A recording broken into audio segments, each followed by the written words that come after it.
Very similar to same like cells and मैं कहता हूँ कि साहब का वो मैंने आज एक कोटेशन दी है और इसकी कोटेशन मैंने बना के सिस्टम से कस्टमर को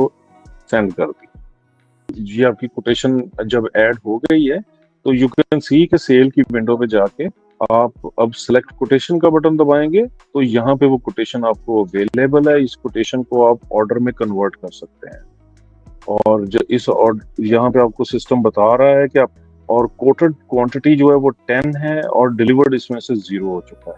तो 10 की क्वांटिटी को अगर आप कोटेशन को सेल में कन्वर्ट करना चाहते हैं तो जस्ट आपने सिलेक्ट कोटेशन करके कोटेशन सिलेक्ट की और जस्ट पोस्ट का बटन दबा दिया तो ये एक कोटेशन से सेल में कन्वर्जन 2 क्लिक्स के साथ तरसील सिस्टम के में होती है और ये इस तरीके से आपके ऑपरेशन को वेरी सिंपल कर देता है।